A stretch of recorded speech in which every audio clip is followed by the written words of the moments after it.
अस्सलाम वालेकुम। नई वीडियोस के लिए चैनल को सब्सक्राइब जरूर कीजिए और बेल आइकॉन के बटन को दबा दीजिए। शुक्रिया।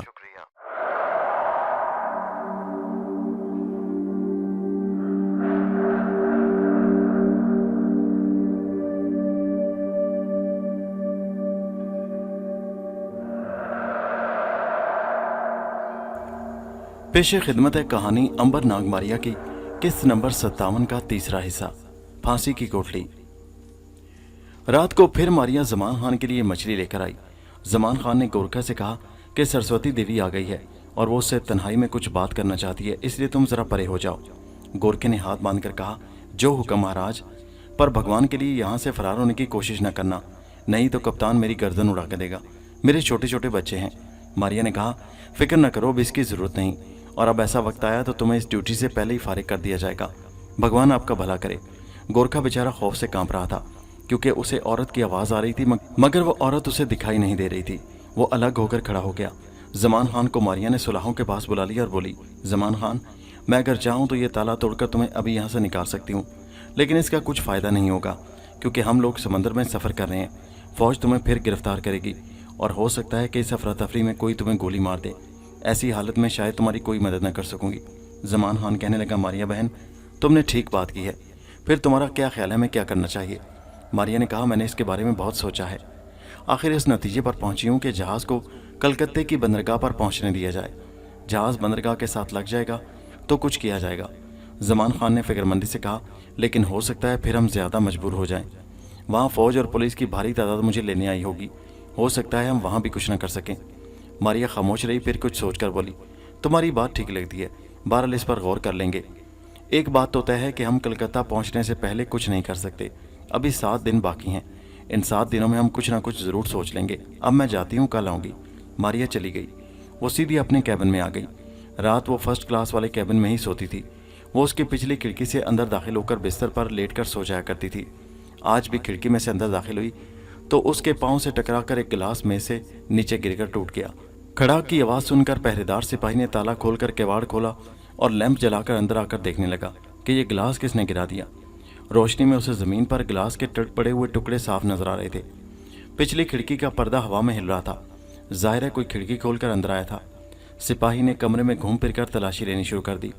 लैंप उसने मेज़ पर रख दिया और बंदूक यूं छुपा ली जैसे किसी को गोली मारने वाला हो। मारिया कोने में चुपचाप खड़ी ये सारा तमाशा देखती रही। कम वक्त सिपाही उसके करीब आ गया। मारिया परे हट गई। जल्दी से परे हटी तो इस बार उसके हाथ से लगकर एक तश्तरी फर्श पर गिर पड़ी। अब तो उसको सिपाही को यकीन हो गया कि कमरे में ज़रूर कोई मौजूद है, मगर वो नज़र क्यों नहीं आ रहा। ये सोचकर सिपाही को पसीना आ गया। अब वो खुद डर रहा था कि जाने अंदर कोई भूत आ गया है जो चीज़ें टूट कर गिर रही हैं, मगर उसे गिराने वाला दिखाई नहीं देता। भूत प्रेत के खौफ से बहुत से लोगों के हौसले पस्त हो जाते हैं। और फिर वो सिपाही बेचारा तो एक आम गोरखा सिपाही था। डर के मारे तो उसे पसीना आ गया। मारिया ने उसे डरते देखा तो और डराया। उसने फूंक मारकर लैंप बुझा दिया और ज़ोर से चीखी। बस फिर क्या था, पहरेदार सिपाही को जैसे किसी ने उछाल कर केबिन से बाहर फेंक दिया। उसने मुड़कर भी न देखा और भाग गया। थोड़ी देर बाद एक अंग्रेज़ सार्जेंट कुछ सिपाहियों को लेकर आ गया। मारिया को मालूम था कि एक गोरखा भागकर उसके लिए मुसीबत बन जाएगा, चुनाचे ऐसा ही हुआ। मगर अब मारिया क्या कर सकती थी। अंग्रेज़ सार्जेंट ने अंदर आकर लैंप जलाया और चारों तरफ घूर घूर कर देखा। ये लोग ज़रा कम ही डरा करते हैं। दूसरे सिपाही भी अब खौफजदा थे। सार्जेंट ने कहा, कुछ भी नहीं है, वो एकदम बुज़दिल था, भाग गया। यहाँ कोई भूत प्रेत नहीं। भूत कहाँ से आ सकता है इस जगह पर? चलो तुम लोग बाहर पहरा दो। मारिया को अगर नींद आ रही होती तो वो उसे ज़रूर बताती कि वहाँ भूत किस तरह से आते हैं, लेकिन नींद से उसकी आंखें बोझल हो रही थी। वो चाहती थी कि हम वक्त बाहर जाकर कैबिन को ताला डालें और बिस्तर पर गिरकर सो जाए। चुनाचे सार्जेंट के हुक्म पर सब लोग उसके साथ बाहर निकल गए। नए पहरेदार ने बाहर ताला लगा दिया और मारिया बिस्तर पर लेटकर सो गई। अब खुदा जाने ज़्यादा मछली खाने का असर था कि सोने के कोई आधा घंटे बाद मारिया ने हल्के हल्के खराटे लेने शुरू कर दिए। बाहर जो नया सिपाही पहरा दे रहा था वो बड़े मज़े से कैबिन के सामने बंदूक पर रखे एक स्टूल पर बैठा चिलम पी रहा था। जहाज़ रात के अंधेरे में समंदर में बड़े सुकून के साथ बहा चला जा रहा था। लहरों की हल्की हल्की आवाज़ मुसलसल आ रही थी। सिपाही ने उन लहरों की आवाज़ में एक अजीब सी आवाज़ सुनी, जैसे कोई सोते में खराटे ले रहा हो। उसने कोई ध्यान न दिया। सोचा ये लहरों की आवाज़ हो सकती है। बड़े मज़े से दोबारा चिलम पीने लगा, लेकिन खराटों की आवाज़ अब कुछ ज़्यादा ही आने लगी थी। वो ज़रा होशियार हो गया। उसने आवाज़ पर कान लगा दिए। اب اسے محسوس ہوا کہ آواز اس کے قریب سے آ رہی تھی۔ ہما تن گوش ہو کر سننے لگا تو یوں لگا کہ آواز کیبن کے اندر سے آ رہی ہے۔ اس نے دروازے کے ساتھ کان لگا دیے۔ وہ ڈر گیا، سچ مچ خراٹوں کی آواز اندر سے آ رہی تھی۔ اس کو یقین ہو گیا کہ اندر کوئی بھوت ہے جو سو رہا ہے۔ خوف سے اس کا ہاتھ کانپا اور چلم لڑک کر سمندر میں گر گئی۔ وہ دروازے سے اٹھ کر ایک طرف کو بھاگ گیا، سیدھا گارڈ روم میں پہنچا۔ اس کی ٹانگیں کھڑکھڑا رہی تھیں، چہرہ زرد تھا، ہوائیاں اڑ رہی تھیں۔ جاتے ہی کرسی پر دھڑام سے گر گیا اور لڑکھڑاتی زبان سے بولا، بھوت سو رہا ہے۔ موٹے حوالدار نے کس کر اس کے سر پر دھپ لگائی اور کہا، کمینے نمک حرام کام چور، ڈیوٹی سے بھاگنے کے بہانے ڈھونڈتا ہے، کہاں سو رہا ہے تیرا باپ بھوت؟ سپاہی بولا، سر بھوت کے خراٹوں کی آوازیں اندر سے آ رہی ہیں، چل کر دیکھ لیں، بے شک چل کر دیکھ لیں۔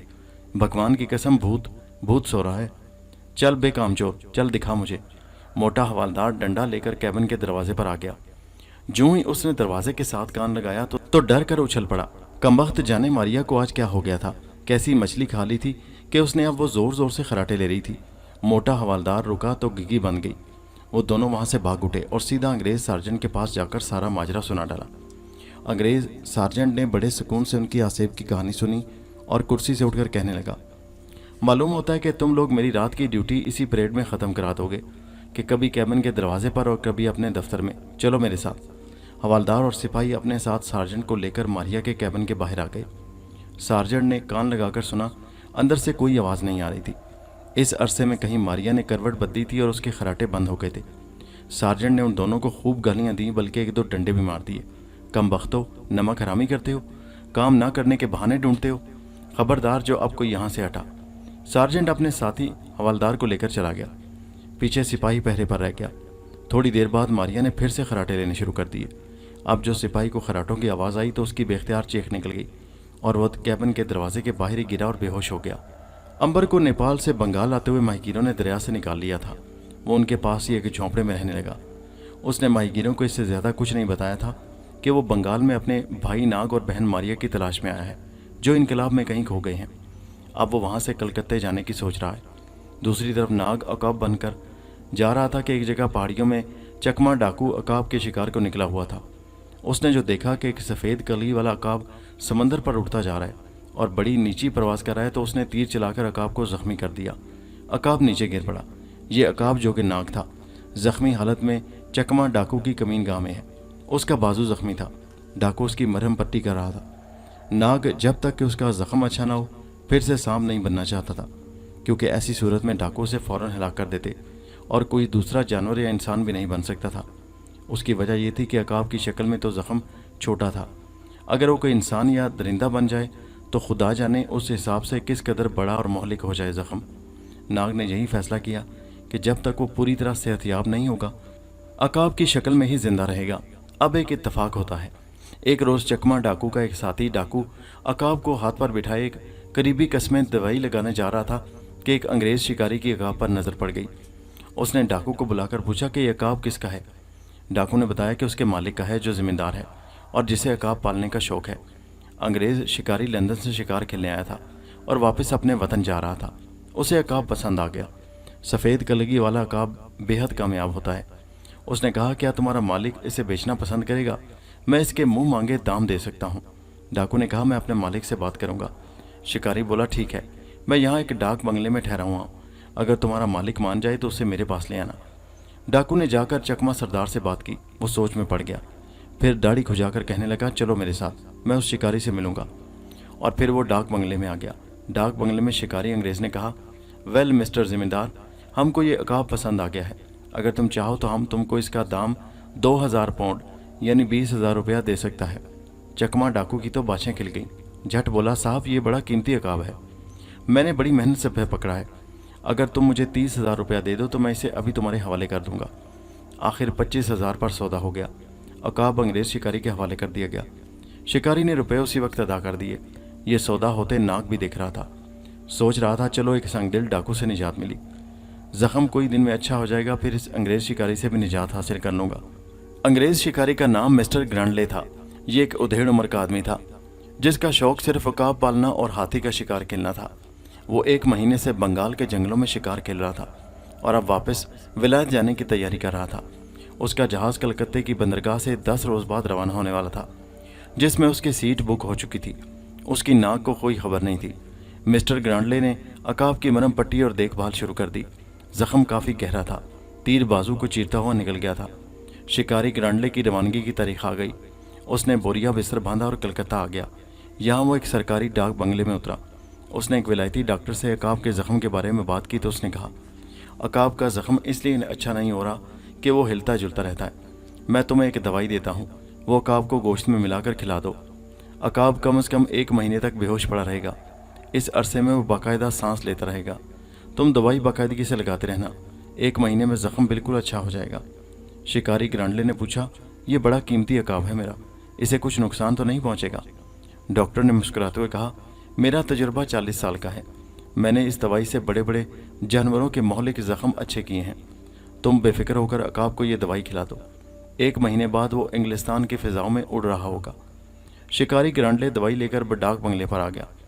शाम को उसका जहाज़ कलकत्ते से रवाना होने वाला था। उसने गोश्त में दवाई मिलाई और नाक को जाकर खिला दी। नाक को क्या मालूम था कि यह दवा उस पर क्या असर करेगी। वो बड़े मज़े से उसे खा गया। कोई 10-15 मिनट बाद उसका सर चकराने लगा, आंखों के आगे धुंध सी छाने लगी। वो पीतल की सुलाख पर बैठा था। शिकारी ग्रांडले ने नाक को गर्दन गिराते देखा तो आगे बढ़कर उसे थाम लिया। चोंच उठाकर देखा तो वो बेहोश हो चुका था। शिकारी ग्रांडले ने नाक के लिए एक बड़ा नरम नरम बिस्तर बना लिया जिसमें संबल के तकिए लगे थे। अकाब को बड़ी शान से वहां लिटा दिया गया। अकाब मुकम्मल तौर पर बेहोश हो चुका था। शिकारी ग्रांडले ने अपने नौकर को हिदायत कर दी कि ठीक वक्त पर गोश्त की यखनी अकाब के मुंह में डाल ली जाएगी और हर रोज़ सुबह शाम उसे गर्म पानी से साफ़ किया जाएगा और रोज़ाना सुबह के वक्त ज़ख्म की पट्टी बदली जाया करेगी। अकाब यानी नाक बेहोश था। उसे कुछ खबर न थी कि वो ईस्ट इंडिया कंपनी के एक बड़े जहाज़ में सवार हो चुका है जो लंदन जा रहा है। उसी रोज़ शाम को जहाज़ ने आखिरी विसल दी और कई अंग्रेज़ मर्दों औरतों बच्चों को साथ लेकर बंगाल के दरियाए हगली में तैरता हुआ वलायत की तरफ रवाना हो गया। ये जहाज़ काफ़ी बड़ा था। इसमें ऐसे अंग्रेज़ ताजर भी सवार थे जो गदर के बाद हिंदुस्तान से कई मन सोना और जेवरात और हीरे जवाहरात मुगलिया बादशाह के महल और औद के शाही महलात से लूटकर इंग्लिस्तान ले जा रहे थे। ये जवाहरात और सोना बड़े बड़े संदूकों में बंद था और जहाज़ के नीचे वाले तहखानों में रखा हुआ था। जहाज़ के कप्तान को इन लूट मार के जवाहरात और सोने की हिफाजत के लिए काफ़ी रिश्वत दे रखी थी। चुनाचे कप्तान ने तहखानों की चाबी ख़ास अपनी जेब में रखी हुई थी ताकि उसके सिवा दूसरा कोई भी उन हीरे जवाहरात और सोने के जेवरात से भरे हुए संदूकों के पास ना पहुंच सके। ये लोग इंग्लिस्तान में गरीबी की ज़िंदगी बसर कर रहे थे, लेकिन अब करोड़ों रुपए का सोना और जवाहरात लूट कर ले जा रहे थे और बड़े खुश थे। दिल में बेचैनी सी लगी थी कि काश वो उड़कर अपने सामान के साथ इंग्लिस्तान पहुंच जाएं। लेकिन उस ज़माने में बहरी जहाज़ कोयले से चला करते थे और उनकी रफ्तार बहुत सुस्त होती थी। बस आहिस्ता आहिस्ता समंदर में चलते रहा करते थे। उस जहाज़ को तो हम इंग्लिस्तान की तरफ जाते हुए उसी जगह यानी समंदर में छोड़ते हैं और वापस चलकर मारिया की खबर लेते हैं कि वो किस हाल में है। मारिया जिस जहाज़ में ज़मान खान के साथ सफ़र कर रही थी वो अपनी मंजिल पर पहुंचने ही वाला था। कलकत्ते की बंदरगाह पर पहुंचने में सिर्फ 2 रोज़ बाकी रह गए थे। जहाज़ के कप्तान ने कलकत्ते की पुलिस को कबूतर के ज़रिए पैगाम भिजवा दिया था कि जेल से भागा हुआ मफरूर कातिल ज़मान खान पकड़ा जा चुका है और जहाज़ के हवालात में है। चुनाचे कलकत्ते की पुलिस ने उसे गिरफ्तार करने का बड़ा ज़बरदस्त बंदोबस्त कर रखा था। जिस रोज़ जहाज़ को बंदरगाह पर आकर लगना था उस रोज़ वहाँ पुलिस भारी तादाद में मौजूद थी। जहाज़ अभी समंदर में ही था कि मारिया जहाज़ की निचली मंजिल में उतरकर हवालात में ज़मान खान के पास गई। उसने उसको बुलाकर कहा, किसी बात पर घबराना नहीं, यहाँ से मैंने तुम्हें फ़रार कराने की कोशिश की तो ज़बरदस्त कत्ल खून रेजी का ख़तरा है। हो सकता है इस लड़ाई में कोई पुलिस वाला तुम पर इस ख्याल से गोली चला दे कि तुम कहीं भाग ना जाओ। इसलिए मैंने फ़ैसला किया है कि तुम बड़े इत्मीनान से पुलिस की हिफाजत में चले जाओ। ये लोग शहर में तुम्हें जिस मकाम पर कैद करके रखेंगे मैं तुम्हें वहाँ से निकाल कर ले जाऊँगी। ज़मान खान बोला, ठीक है बहन मारिया, मैं हर हालत में मुतमईन और खुश हूँ, तुम जैसा कहोगी वैसा ही करूँगा। जहाज़ बंदरगाह पर आकर लग गया। एकदम से पुलिस ने वहाँ घेरा डाल लिया। किसी मुसाफिर को नीचे उतरने की इजाज़त नहीं दी। सीढ़ी लगा दी गई। ज़मान खान को जंजीरों और बेड़ियों में जकड़कर बंदूक बरदार पुलिस की हिफाजत में जहाज़ से उतार कर एक घोड़ा गाड़ी में बंद कर दिया गया और घोड़ा गाड़ी बड़ी तेज़ी से अपनी मंजिल की तरफ रवाना हो गई। ये मंजिल कलकत्ता शहर का लाल खूनी बुर्ज था। ये बुर्ज शहर से दूर एक झील के किनारे मट्टी के टीले पर बना हुआ था। मारिया घोड़ा गाड़ी में ज़मान के साथ लाल बुर्ज तक गई। ज़मान खान को यहाँ एक कोठली में बंद कर दिया गया। बाहर बंदूक बरदार सिपाही पहरा देने लगे। ये कोठली फांसी पाने वाले कातलों के लिए मखसूस थी। उसका एक ही दरवाज़ा जिस पर लोहे का मोटी सुलाखों वाला जंगला चढ़ा हुआ था। पीछे एक रोशनदान था जो छोटा सा था और उसमें भी लोहे की सुलाखें लगी थीं। मारिया कोठरी के बाहर खड़ी वहाँ का जायज़ा लेती रही। फिर उसने ख़ास सीटी बजाकर ज़मान खान को इतला कर दी कि फ़िक्र न करो, मैं यहाँ मौजूद हूँ। उसके बाद वो लाल बुर्ज से निकलकर झील किनारे आकर बेंच पर बैठ गई और सोचने लगी कि ज़मान खान को लाल बुर्ज से निकालने की क्या तरकीब की जाए। उसे यकीन था कि अंग्रेज़ अब ज़्यादा वक्त नहीं देगा और ज़मान खान को आज नहीं तो कल फांसी पर चढ़ा दिया जाएगा। उसके ख्याल में सिर्फ आज की रात ही बाकी थी। जो कुछ उसे करना था आज की रात में ही करना चाहिए था। वो सोचती रही, उसकी समझ में कुछ नहीं आ रहा था। दोपहर गुजरती जा रही थी। आखिर वो वहाँ से उठी और करीबी बस्ती में आ गई। यहाँ एक मंदिर उसे नजर आया जिसमें किसी देवी के बुत की पूजा हो रही थी। मारिया मंदिर में दाखिल हो गई। औरतें और मर्द पूजा पाठ कर रहे थे। पुजारी बैठा बड़े मज़े से भजन गा रहा था।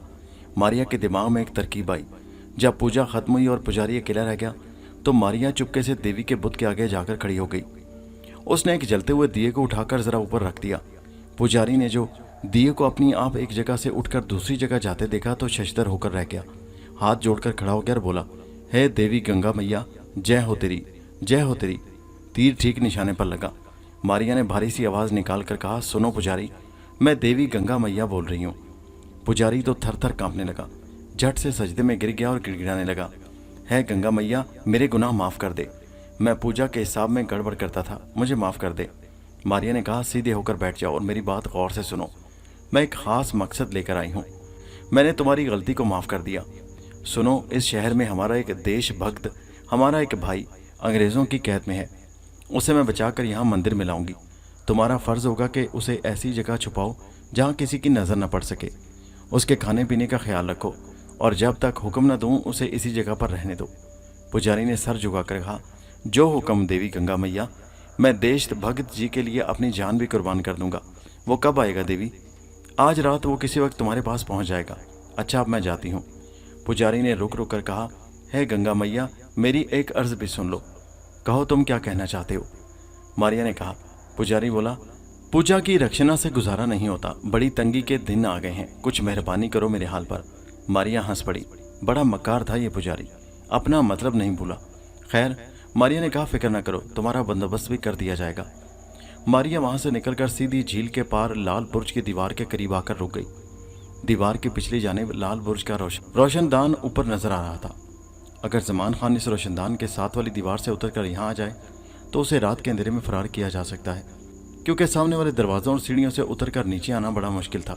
कदम कदम पर बंदूकों का पहरा था। मारिया किस किस को हलाक करती। वो लाल बुर्ज की इमारत में आ गई। उसे किसी ने न देखा। वो ऊपर वाली मंजिल में आकर एक कमरे में दाखिल हुई जहाँ पुराना सामान पड़ा था। यहाँ उसे एक मजबूत रस्सी मिल गई। मारिया ने रस्सी उठाकर अपने कंधे पर रखी और उससे भी ऊपर वाली मंजिल में आ गई। ये लाल बुर्ज की सबसे आखिरी मंजिल थी और उसी मंजिल की एक अंधेरी कोठरी में ज़मान खान कैद था।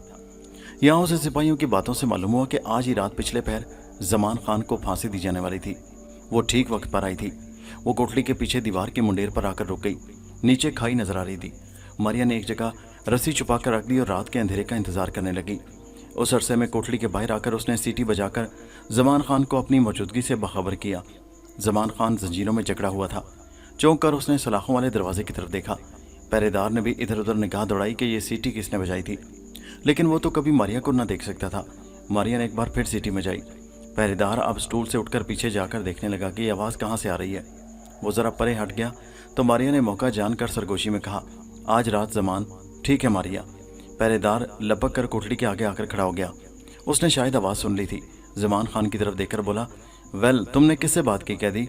ज़मान खान ने बेनज़ी से कहा, अपने आप से। मैं अपने आप से बातें कर रहा था। क्या करूं, यहाँ तो कोई बात करने वाला नहीं, फिर मजबूरन मुझे अपने आप से बातें करनी पड़ती हैं। पहरेदार को यकीन ना आया। फिर भी चूंकि वहाँ कोई नहीं थी इसलिए वो मुतमईन सा होकर अपनी जगह पर पहरा देने लगा। रात हो गई। लाल बुर्ज की कोठलियों में लैंप रोशन हो गए, मगर ज़मान खान की कोठली में अंधेरा था। सिर्फ कोठली से बाहर ताक में पहरेदार के सर के ऊपर लैंप जल रहा था, जिसकी रोशनी बड़ी नाकाफी थी।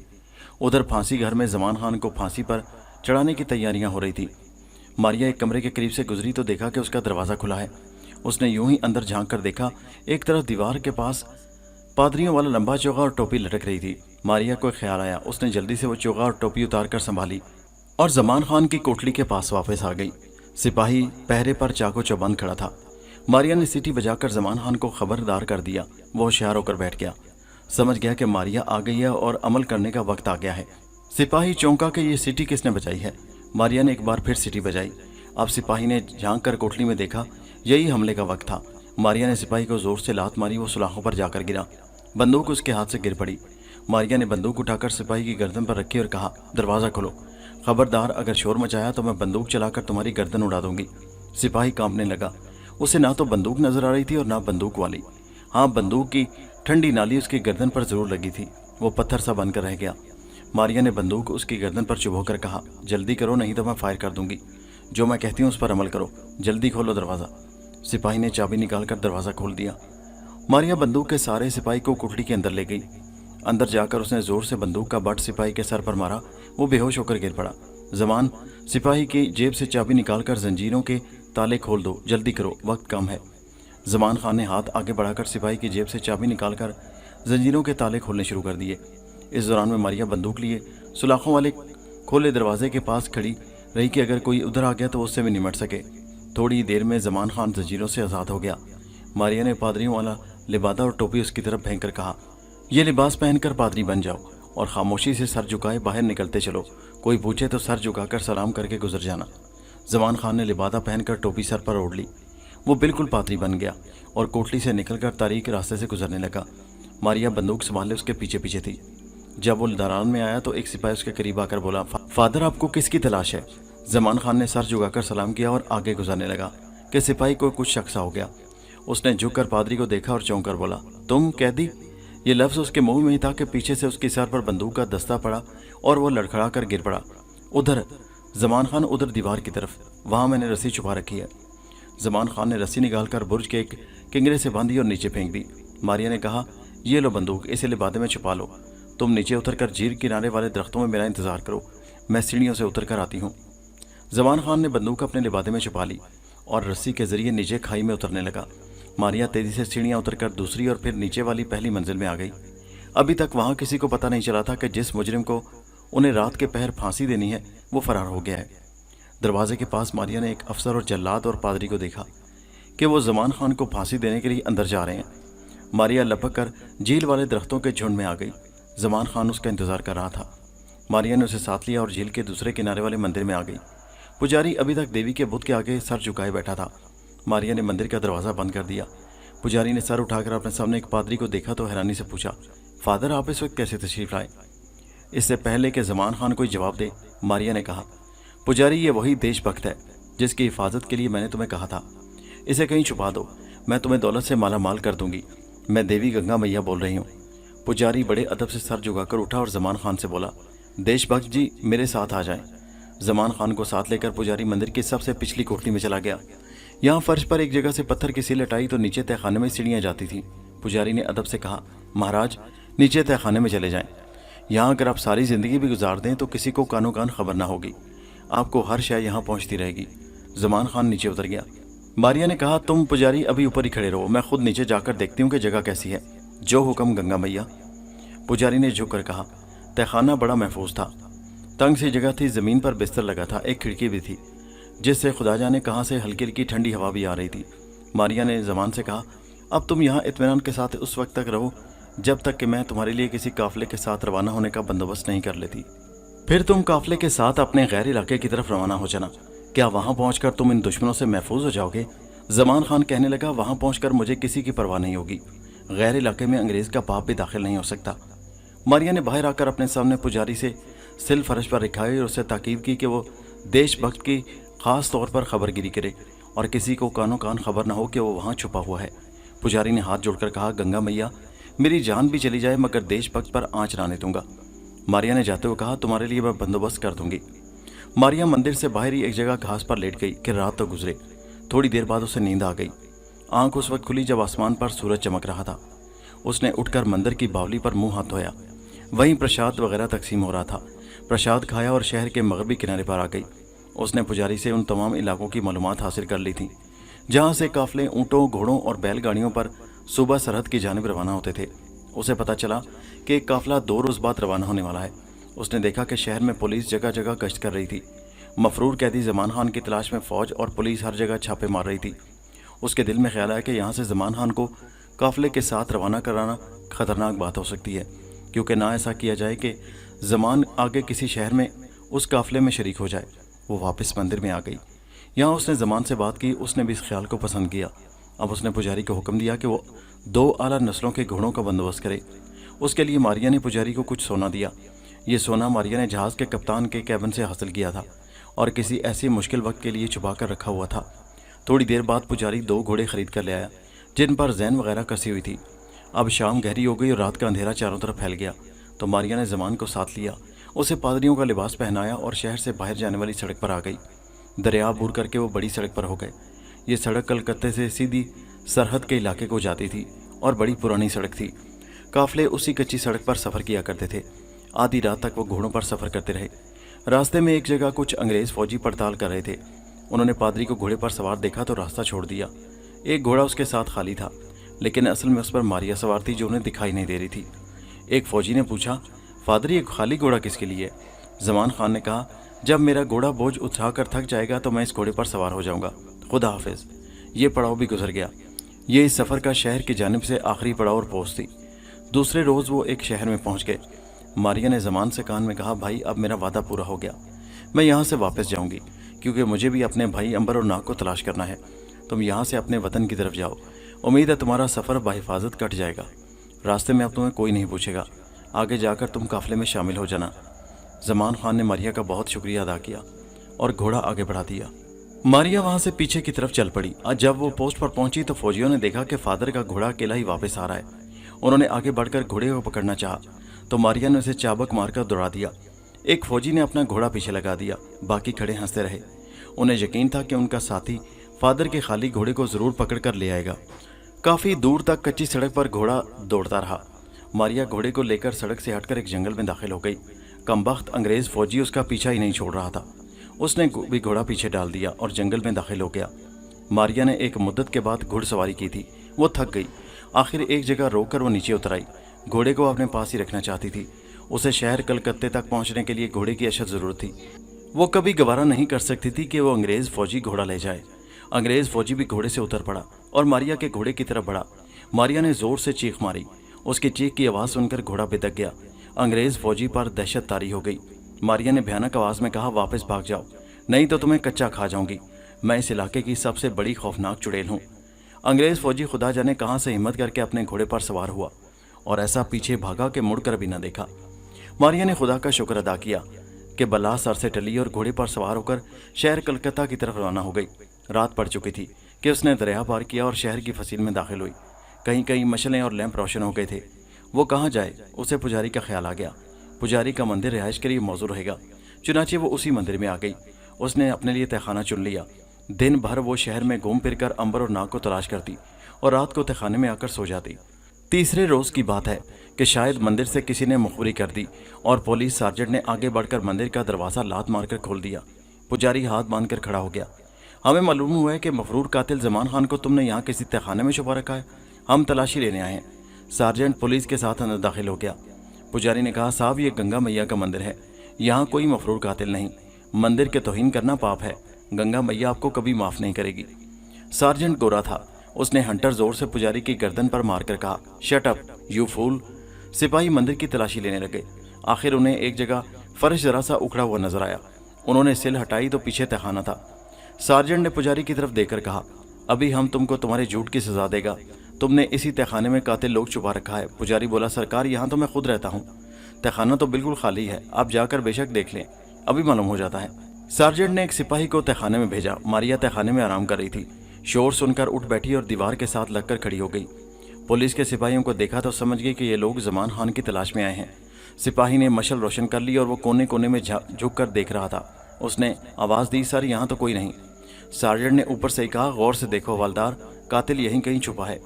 سپاہی نے اور زیادہ چیزوں کو الٹ پلٹ کر دیکھنا شروع کر دیا۔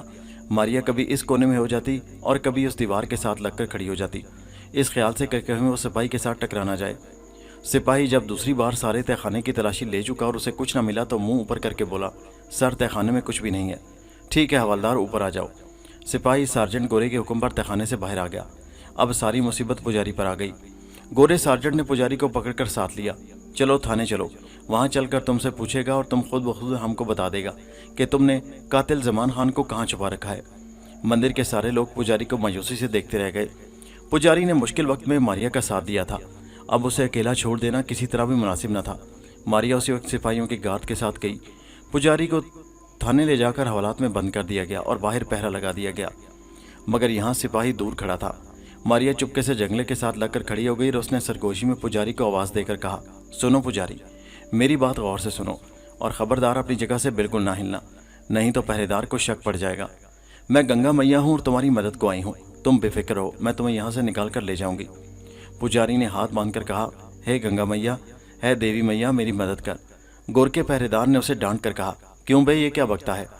पुजारी ने कहा, सरकार, अपनी देवी जी के आगे मदद की भीख मांग रहा हूँ। गोरखे पहरेदार ने डांटा, बस बस खामोश रह, नहीं तो अभी पेश कर देगा। मारिया थाने में एक तरफ दरख्तों के नीचे बेंच पर बैठ गई कि देते हैं अब इसके साथ क्या सलूक होता है। इतने में एक सिपाही आया और पुजारी को पकड़कर ऊपर वाली मंजिल के कमरे में ले गया। मारिया भी उसके पीछे पीछे कमरे में दाखिल हो गई।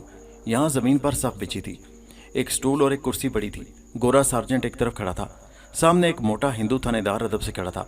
सार्जेंट ने कहा, वेल पांडे जी, इस पुजारी को इतना मारो कि ये खुद ब खुद बक दे कि जमान खान को इसने कहाँ छुपा दिया है। पांडे ने सैल्यूट मारकर कहा, फिक्र न करे जनाब, अभी इसका भुरकस निकालता हूँ। सार्जेंट चला गया तो मोटी तोंद वाले हिंदू थानेदार पांडे ने पुजारी की तरफ देखकर कहा, क्यों बे हरामी, बताता है कि नहीं? और एक ऐसी लात पुजारी की पसलियों में मारी कि वो हाय कहकर फर्श पर दोहरा हो गया। ऊपर से 2-3 घोंसे और थानेदार ने जड़ दिए। पुजारी तो दर्द की शिद्दत से कराहने लगा। मारिया को बड़ा गुस्सा आया कि ये जालिम थानेदार तो पुजारी को हलाक कर देगा। उसने आगे बढ़कर एक ऐसा जन्नाटेदार थप्पड़ थानेदार के मुंह पर मारा कि उसकी पगड़ी खुलकर दूर जा पड़ी। थानेदार चकाचौंध सा होकर जमीन पर बैठ गया। कौन है? मारिया ने आवाज़ बुलंद करके कहा, संगदिल इंसान, मैं देवी गंगा हूँ और अपने मंदिर के पुजारी की मदद करने आई हूँ। उठ और पुजारी से माफ़ी मांग। थानेदार ने हाथ बांधकर कहा, गंगा देवी? मारिया ने रोबदार आवाज़ में कहा, हाँ हाँ, गंगा देवी हूँ, और एक ज़बरदस्त लात मोटे थानेदार के पेट पर मारी। हिंदू बौखला उठा। जल्दी से उठकर उसने पुजारी को उठाकर बिठाया, उसका पेट सहलाया और कहा, भाई मुझे माफ़ कर दे, मुझसे गलती हो गई। मारिया ने कहा, इस तरह तुझे माफ़ी नहीं मिलेगी, तुम्हें मेरे पुजारी को यहाँ से फरार कराना होगा, नहीं तो मैं तुम्हारे सारे ख़ानदान को तबाह कर दूंगी। थानेदार की गिगी बन गई, बोला कि मेरी नौकरी का सवाल है देवी। मारिया ने कहा, पुजारी की ज़िंदगी का सवाल है, चल इसे लेकर थाने से बाहर निकल, फिर मैं जानूँ मेरा काम जाने। हिंदू थानेदार बादले ने ख्वास्ता उठा और पुजारी को साथ लेकर थाने के सहन में आ गया। एक सिपाही ने कहा, इसे कहाँ ले जा रहे हो पंडित जी? हिंदू थानेदार हकला कर बोला, डरा यूं ही ज़रा बाहर मौका पर ले जा रहा हूँ। थानेदार से बाहर आकर मारिया ने कहा, अब वापस भाग जाओ और ख़बरदार पीछे मुड़कर हरगिज़ ना देखना, चलो भागो। और मारिया ने उसकी पीठ पर एक लात मार दी। हिंदू मोटा थानेदार थाने की तरफ भाग गया। मारिया ने पुजारी को साथ लिया और मंदिर की तरफ आ गई। दोस्तों, ये कहानी जारी है, इसका अगला हिस्सा नेक्स्ट वीडियो में मुलाहिजा कीजिए, जिसका लिंक इसी वीडियो के नीचे डिस्क्रिप्शन में मौजूद है। और हमारे चैनल हैदरवाइज को सब्सक्राइब करना मत भूलिए। शुक्रिया।